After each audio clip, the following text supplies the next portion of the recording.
ఇప్పుడే Kannappa special premiere చూసాను. First of all Vishnu గారికి హ్యాట్స్ ఆఫ్ అన్న. రియల్ విష్ణు అన్నకి హ్యాట్స్ ఆఫ్. రియల్గా చాలా మంచి మూవీ తీశారు.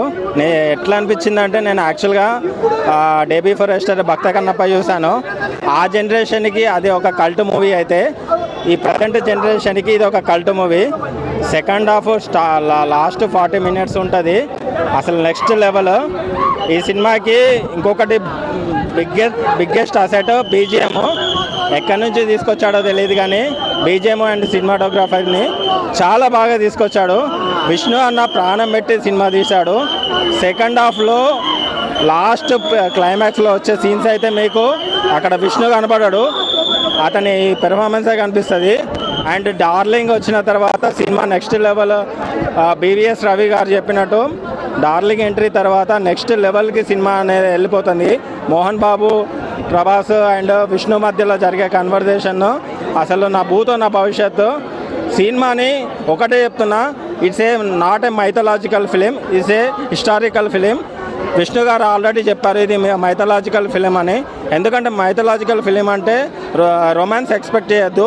సో ఇందులో రొమాన్స్ కొంచెం ఉంటుంది కాబట్టి అది ఎవరైతే డివోషనల్ ఫిలిమ్స్ యాక్సెప్ట్ చేస్తారో వాళ్ళు యాక్సెప్ట్ చేయకపోవచ్చు. But it is a historical film.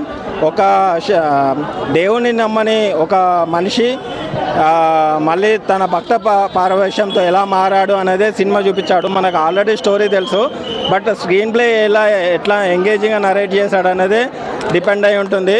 Vishnu నాకు ఇందులో బాగా నచ్చింది, శరత్ కుమార్ క్యారెక్టర్ బాగా నచ్చింది.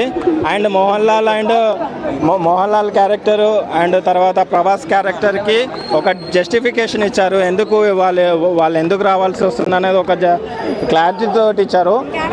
ఇక్కడ చెప్పేది ఏంటంటే, ఏ క్యారెక్టర్ని విష్ణు చెప్పినట్టు ఏ క్యారెక్టర్ని కూడా డిగ్రేడ్ చేయడం కానీ, తక్కువ చేయడం కానీ, తనకన్నా తక్కువ చూపించడం కానీ ఎక్కడ చేయలేదు. విష్ణు 18 years తర్వాత ఆ పరమశివుడే కరుణించాడేమో, మళ్ళీ అట్లాంటి హిట్ని ఇచ్చాడు. ఖచ్చితంగా మీరు థియేటర్లోనే చూడండి ఈ సినిమాని, ఎందుకంటే బీజిఎం ఆ లెవెల్లో ఉంది. మంచి ఎక్స్పీరియన్స్ చూస్తారు.